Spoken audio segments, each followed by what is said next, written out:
warahmatullahi wabarakatuh. Bersyukur kepada Allah dengan mengucapkan alhamdulillahi rabbil alamin. Berselawat kepada Rasulullah dengan ucapan Allahumma salli ala sayyidina Muhammad wa ala ali sayyidina Muhammad. Saya pertama kali tausiah ke kota DKI Jakarta. Yang pertama kali mengundang saya ke Jakarta adalah Kiai Haji Lutfi Zawawi yang hadir bersama kita pada haul almarhum ayah beliau Kiai Haji Zawawi. Dan sampai hari ini alhamdulillah hubungan kami tetap baik. Lalu kemudian pada kesempatan ini dijemput oleh orang yang selalu kita mintakan doa kepada Allah, Rabbi habli minas solehin, berilah aku anak yang soleh. Mengundang kita nih anak soleh. Datuk Dr. Razi bin Saleh bin Ahmad. Razi bin Saleh bin Ahmad. Mudah-mudahan kita semua juga mendapatkan anak-anak yang soleh insyaallah. Dengan syarat sering-sering mengklik inspirasi. Yang besar tak dihimbau gelar, yang kecil tak disebut nama. InsyaAllah kita semua dimuliakan Allah subhanahu wa ta'ala. Amin ya rabbal alamin. Di Makkah ada namanya Darun Nadwah. Dar rumah, Nadwah pertemuan, lembaga tempat bertemu. Tentu di kondominium, di gedung yang megah mewah ada satu tempat pertemuan. Nih, di salah satu kota juga ada satu tempat pertemuan yang indah, parlemen. Maka pasti gedung yang paling mahal dan paling bagus. Yang membangun Darun Nadwah itu namanya Qusay. Siapa namanya?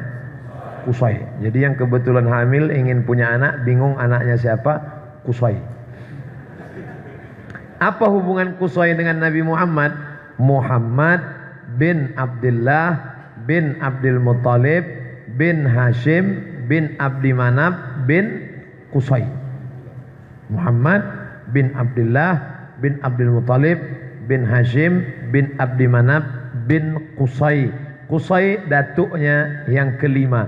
Artinya apa? Nabi Muhammad keturunan orang kaya. Jadi kalau ada orang mengatakan saya miskin-miskin aja supaya anak saya baik seperti Nabi Muhammad, rasanya nggak mungkin. Kalau mau anaknya seperti Nabi Muhammad, maka kakek mbahnya juga mesti seperti Qusay. Qusay inilah yang menanggung orang-orang kalau datang berangkat haji, ngasih makan, ngasih minuman gratis, itu Qusay. Jadi kalau mau cucu cicit kita baik, maka kita mesti menjadi Qusay yang mampu membuat gedung pertemuan berkumpul orang ramai Darun Nadwah. Dan orang itu dibelikan makan dan minum. Lalu orang berdoa, ya Allah berikanlah anak cucunya baik. Maka lahirlah anak cucu yang baik karena doa orang banyak. Itu salah satu tips. Nabi Muhammad itu kan Ustadz memang sudah ditakdirkan jadi Nabi. Andai kakeknya tidak baik pun dia tetap juga menjadi Nabi. Betul. Tapi kita diminta ada usaha, mengikuti jalan. Jalan itu bahasa Arabnya syari'. Syari' artinya jalan yang lebar. Bahasa Inggrisnya road, ring road, jalan yang memutar. Syari' jalan. Sedangkan tariq jalan yang zahir maupun batin. Sirat adalah titian. Makanya selalu kita meminta ihdinas siratal mustaqim, titian, jembatan. Sedangkan jalan street road disebut dengan syari'. Tadi disebutkan oleh Datuk Dr. Razi, ini syariah, jalan yang luas lebar. Kalau jalan itu lebar, maka orang akan melewati jalan itu tidak lihat agamanya. Islam, Kristen, Katolik, Hindu, Buddha, Konghucu, tidak beragama sama sekali. Dia pasti akan melewati jalan itu. Maka kita yang menunjukkan Islam ini jalan yang lebar supaya orang mau melewati jalan kita. Alhamdulillah, kata Roger Giroudi, orang berkebangsaan Prancis tinggal di Paris. Alhamdulillah aku masuk Islam karena melihat ajaran Islam sebelum ketemu orang Islam. Seandainya aku ketemu orang Islam duluan, pasti aku tidak masuk Islam, kata dia. Dia belajar Islam, baca di internet, belajar Islam, baca di buku. Oh, Islam itu hebat ya, Islam itu mengajarkan kaya ya, Islam itu mengajarkan bisnis ya. Habis itu dia masuk Islam, selesai masuk Islam, sholat di masjid, keluar dari masjid sendal hilang.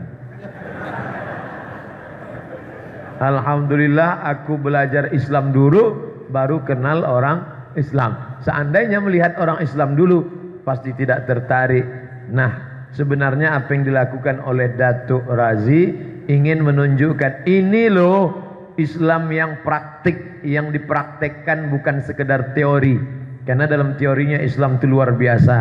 Muhammad bin Abdullah bin Abdul Muttalib bin Abdi Manaf bin Hashim bin Abdi Manaf bin Qusay, lalu kemudian turun ke bawah sampai anak-anak cucunya ini memang para bisnismen.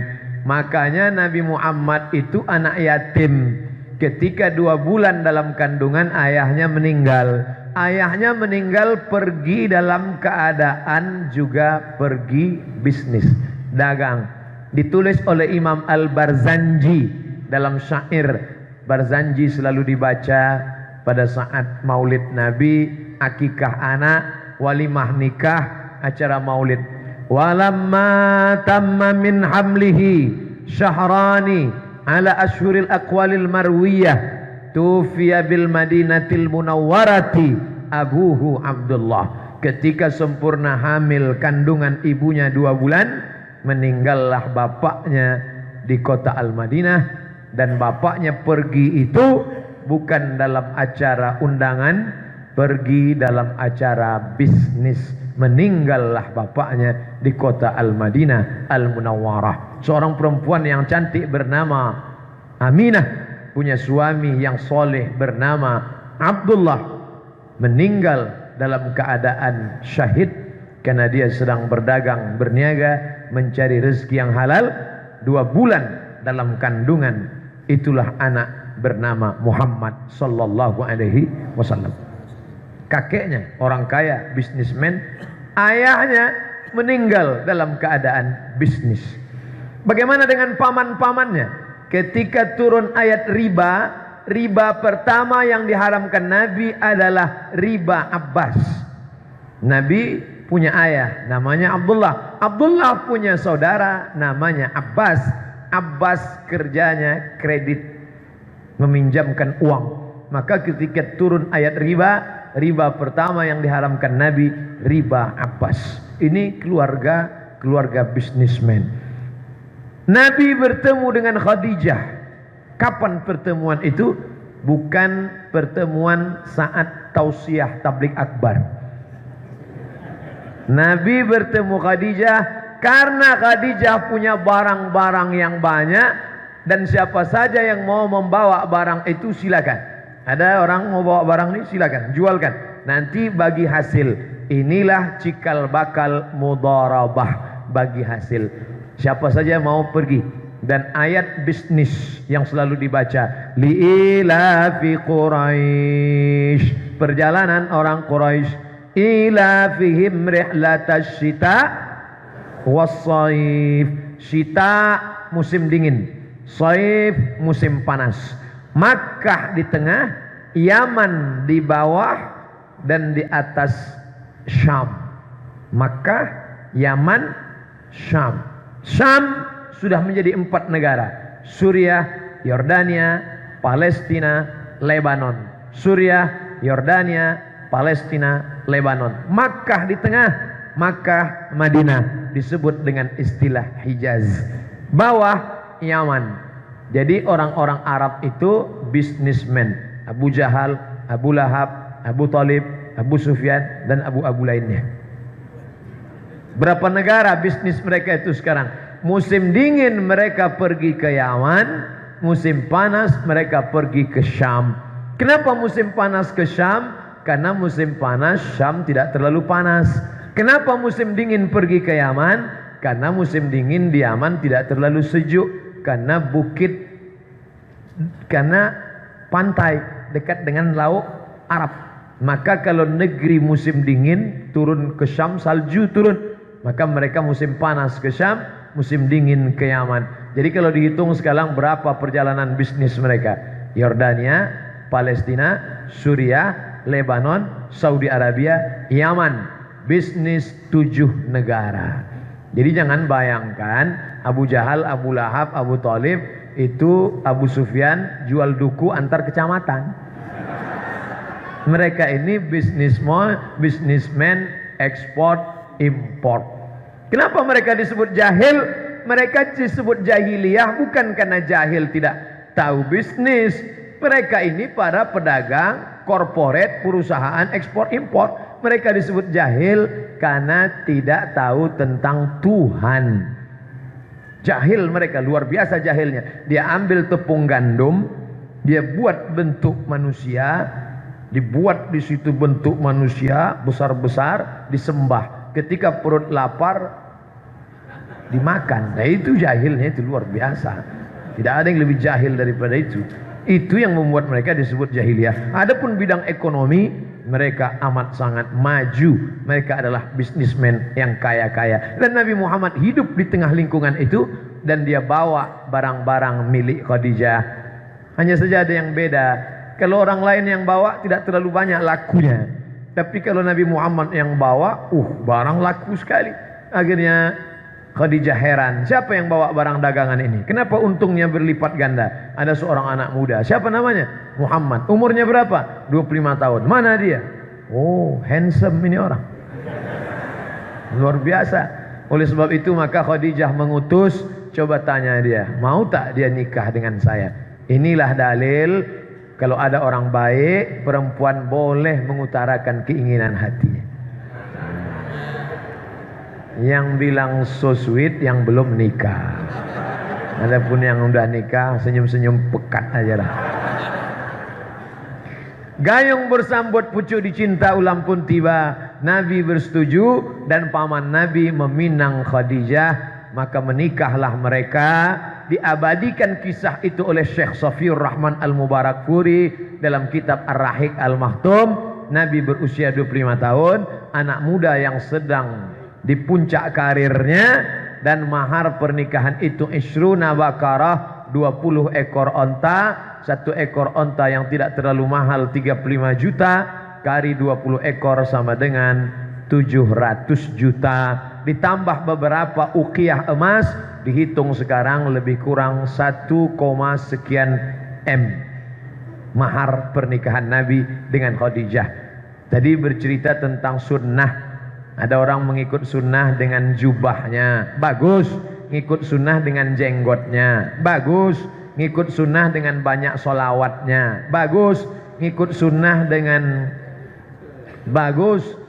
Tapi ngikut sunnah dengan mahar 1 M-nya, katanya ikut sunnah. Nabi menikah dengan Khadijah, mahar 20 ekor onta, 700 juta, tambah beberapa uqiyah, 1, sekian miliar. Lalu orang bercerita tentang Nabi Muhammad yang miskin, susah, melarat, jubahnya compang-camping. Ini Muhammad mana? Yang kamu ceritakan ini Muhammad mana? Muhammad yang kami kenal dalam ajaran Islam adalah Muhammad yang di usia 25 tahun menikah dengan mahar 1, sekian miliar. Lalu kita lihat bagaimana umat Muhammad sekarang dengan seperangkat alat sholat dan kitab suci Al-Quran tunai. Layak enggak orang ini disebut pengikut Nabi Muhammad? Itu zaman kita, zaman saya yang pakai seperangkat alat sholat. Anak-anak muda sekarang, kupinang kau dengan bismillah.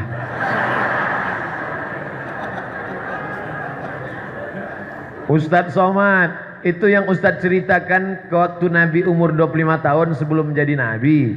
Iya juga, itu kan sebelum jadi Nabi. Setelah jadi Nabi dia miskin, dia susah, dia melarat. Oke, sekarang kita melompat dari umur 25 langsung ke umur 63. 25 lompat langsung ke 63. Gimana ceritanya ketika berumur 63? Nabi berkurban. Kebetulan sekarang bulan Syawal, 27 Syawal, tidak lama lagi Zulqa'dah, habis Zulqa'dah masuk Zulhijjah. Di bulan Zulhijjah Nabi berkurban, umur 63 tahun. Berapa ekor? Nabi potong sendiri 63 ekor. Dia berikan pisau kepada Sayyidina Ali, Ali motong 37. 63 tambah 37 sama dengan 100 ekor onta milik Nabi sendiri. 100 ekor onta kali 35 juta sama dengan 3,5 miliar. Kurban Nabi sendirian. Tadi katanya ngeles. Nah itu kan sebelum jadi Nabi. Nah ini sudah jadi Nabi. Itu kan karena sudah mau meninggal. Susah memang kalau orang mencari pembenaran, bukan mencari kebenaran. Jadi kalau mau kaya, berkurbanlah 100 ekor onta. Dulu ada pejabat kita berkurban 1 ekor sapi Australia. Seluruh koran heboh menulis 1 sapi limosin Australia. Tapi Nabi berkurban 100 ekor onta, dia tidak tulis. Kenapa? Dia belum dengar ceramah Ustadz Somad. Oleh sebab itu, buka YouTube, tulis di situ Ustadz Somad. Setelah itu baru buka Inspirasi. Apa maknanya? Yang miskin itu bukan Nabi Muhammad.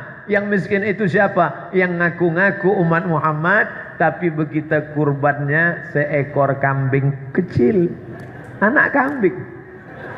Memang ada yang pakai sapi, tapi sapinya dikeroyok 7. Dan saat rapat dengan panitia masjid, bolak-balik angkat tangan. Ada diskon nggak, Pak Panitia? Seluruh jamaah, malam ini kita rapat. Tidak lama lagi hari raya kurban. 1 voucher 2,5 juta. Nah, di antara Bapak Ibu kira-kira kami pengurus masjid hanya menyediakan 2 saja. Kambing dengan sapi. Nah, Bapak Ibu siapa? Saya Pak. Angkat tangan. Nah, Ibu iya. Ibu sapi apa kambing? Kayak kambing. Banyaklah malam itu yang ngaku kambing dan sapi.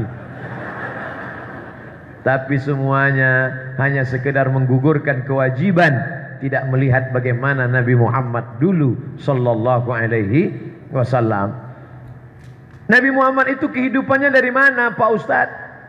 Dia awal-awal hidupnya mengambil upah, membawa kambing, onta, lembu ke gurun pasir, yaitu menggembalakan kambing. Setelah dia agak besar sedikit, barulah dia membawa barang-barang dagangan. Lalu kemudian setelah menjadi nabi, ada yang dihalalkan bagi Nabi Muhammad yang sebelumnya tidak pernah dihalalkan pada nabi yang lain. Itulah dia ghanimah, harta rampasan perang. Boleh Ustaz cerita sedikit berapa perolehan harta rampasan perang yang diperoleh oleh Nabi Muhammad sallallahu alaihi wasallam? Pindah ke Madinah, umur Nabi 53 tahun. 40 jadi Nabi, 13 tahun berdakwah, 40 tambah 13, 53. Pindah ke Madinah, umur 53. Tahun pertama 54, tahun kedua 55. Umur 55, Nabi memimpin perang terbesar. Perang itu bernama Perang Badar. Makanya Badar dijadikan salah satu tawassul. Bi ahlil badri ya Allah. Berkat keutamaan orang yang ikut Perang Badar. Perang Badar puncak karir umur Nabi 55 tahun. Badar dengan Madinah jaraknya 150 kilometer. Naik kuda 150 km, umur 55 tahun. Cari umat Muhammad sekarang yang berumur 55 tahun, kasih kuda, suruh naik.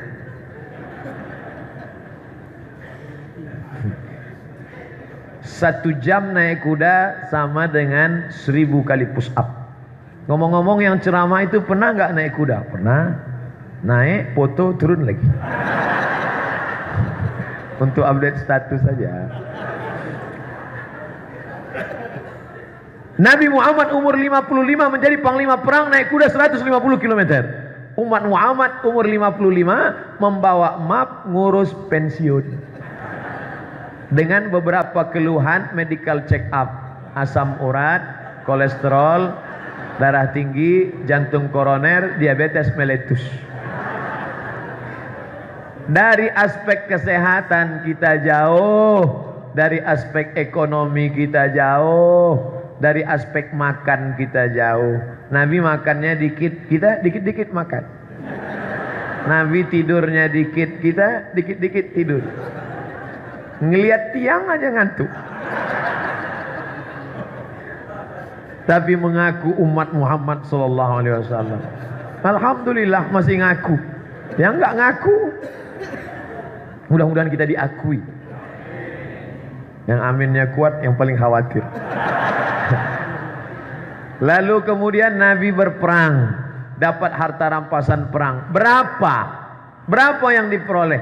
Syekh Safiur Rahman Al-Mubarakfuri dari India bercerita dalam kitab Ar-Rahiq Al-Maktum, la taqillu an 50.000 dinar, tidak kurang dari 50.000 keping dinar.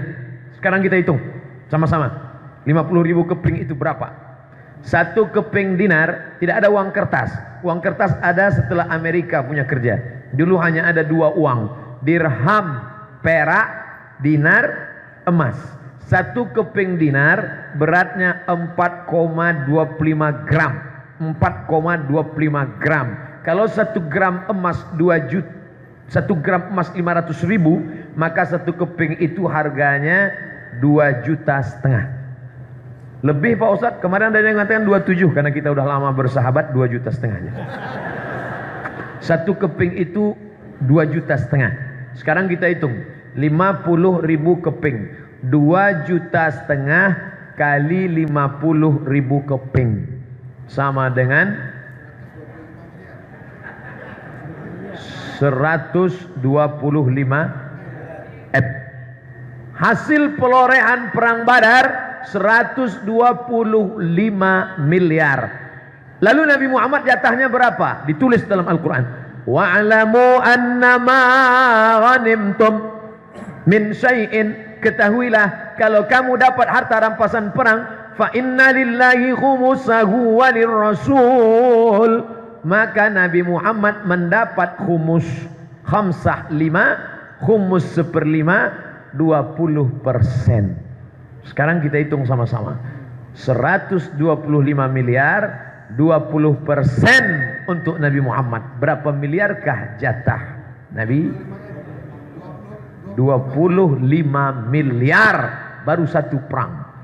Perang Badar saja Nabi dapat 25 miliar. Bandingkan dengan PNS golongan 3A gaji 2,5 juta dengan potong sana, potong sini, potong sana, potong sini. Mengaku umat Muhammad sallallahu alaihi wasallam. Nabi satu kali 2,25 miliar. Itu 25 miliar kalau kita belikan cendol, kita bisa berenang semua. Jadi jangan bayangkan Nabi Muhammad itu miskin, susah, melarat. 25 miliar. Tapi, ini tapi, jangan bayangkan Nabi Muhammad punya istana. Tidak ada istananya. Istana Fir'aun masih ada tegak berdiri. Lalu uang itu kemana dipakai? Dipakai untuk kepentingan umat. Setelah pulang perang datang Fatimah ke rumah Nabi. Ya Rasulullah, kan kamu baru dapat harta rampasan perang yang banyak. Ini tanganku ini tidak bisa tidur malam tenang karena baru saja buat adonan tepung gandum. Anakku kecil dan aku menimba air karena Ali susah. Tolonglah beri pembantu dan sedikit uang. Apa kata Rasulullah? Fatimah, sebelum tidur malam tasbih 33 kali, sebelum tidur malam tahmid 33 kali, sebelum tidur malam takbir 33. Subhanallah, alhamdulillah, la ilaha illallah, Allahu akbar. Apa maknanya? Yang 25 miliar tadi bukan untuk menyenangkan, tapi untuk mencari ridha Allah. Jangan katakan Nabi miskin, tapi katakan dia kaya, tapi hidup bersahaja. Piring emas nggak boleh, cincin emas nggak boleh, kendaraan mewah berlebihan, cukup keperluan saja. Saya hanya ingin meluruskan mindset kita, main otak, settingan otak kita hari ini kita install ulang. Jangan lagi berpikir bahwa Islam itu adalah mati. Banyak orang sebelum ngaji semangat kerja, semangat bisnis, tapi setelah ikut ngaji bawaannya mati. Gimana bisnisnya Pak? Ustadz dulu sebelum hijrah ya, tapi setelah hijrah ini saya bawaannya mau mati aja. Ini nggak benar. Ini bukan mindset yang benar. Bahwa engkau masuk surga dengan harta. Ya. Mana contohnya? Bahwa masuk surga dengan harta. Man bana masjidan, siapa yang bangun masjid, banallah mislahu baitan fil jannah, dibangunkan untuknya satu tempat dalam surga. Siapa yang bangun masjid, dibangunkan satu tempat dalam surga. Sekarang saya tanya, yang bisa bangun masjid itu orang kaya atau orang miskin? Orang kaya. Kalau gitu kalau mau booking tempat di surga, bangun masjid. Loh, saya nggak bisa gimana nih Pak Ustadz? Ya nggak punya tempat lah.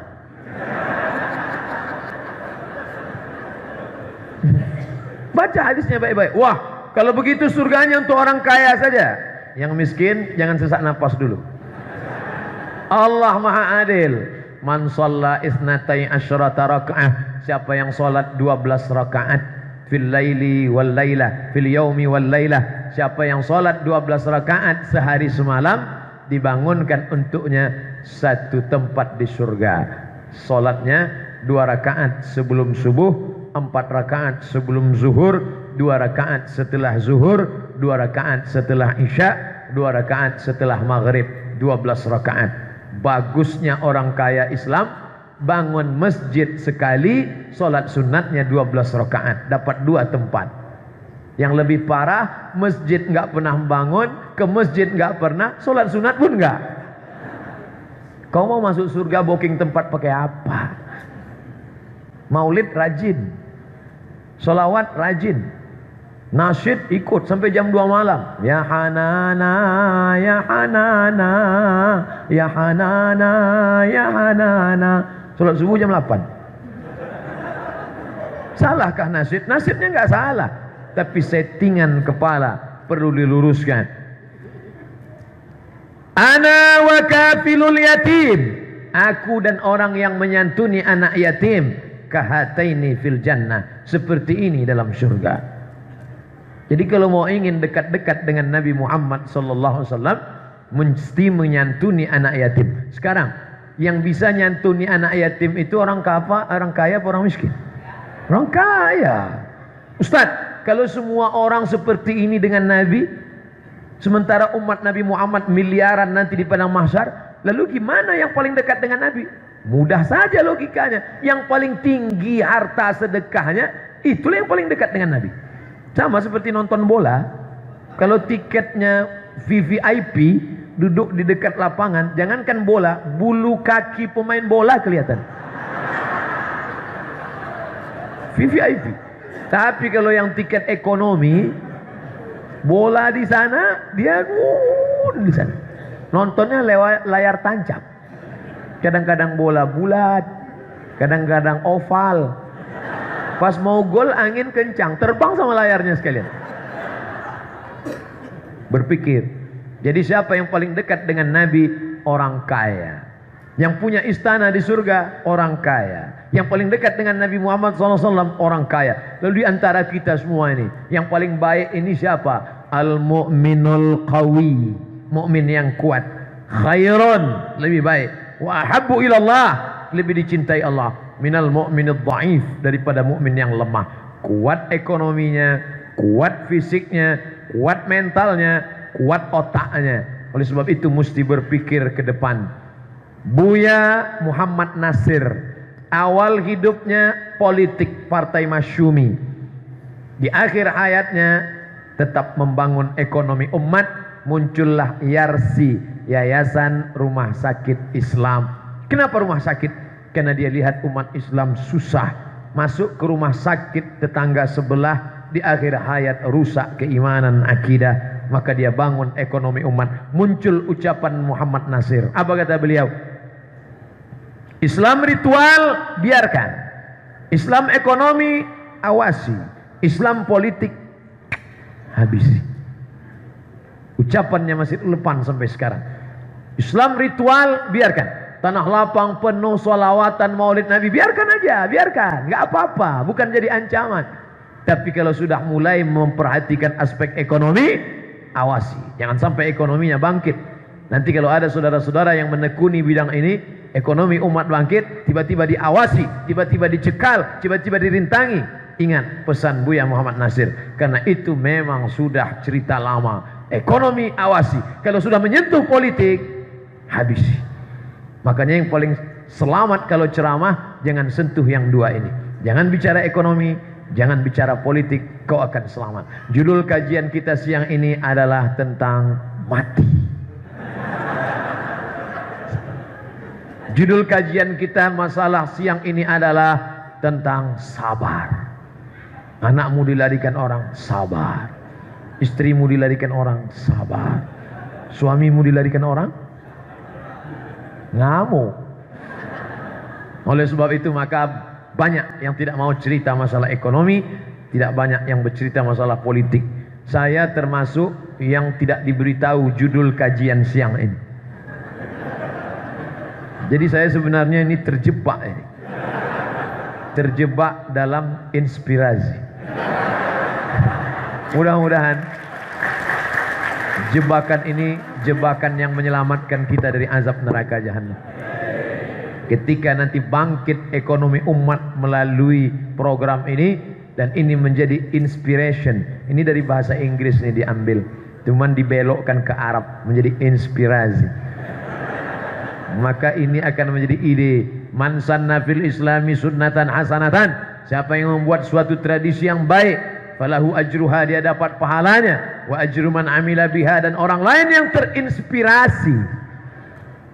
Ini direkam, diupload, ditonton orang. Anak-anak muda yang selama ini memahami Islam berarti mati, Islam berarti neraka, Islam berarti melarat, Islam berarti miskin. Setelah dia tonton, oh ternyata Islam itu kaya, ternyata Islam itu bisnis, ternyata Islam itu emas, ternyata Islam itu harus bangun masjid, ternyata Islam harus menyantuni anak yatim.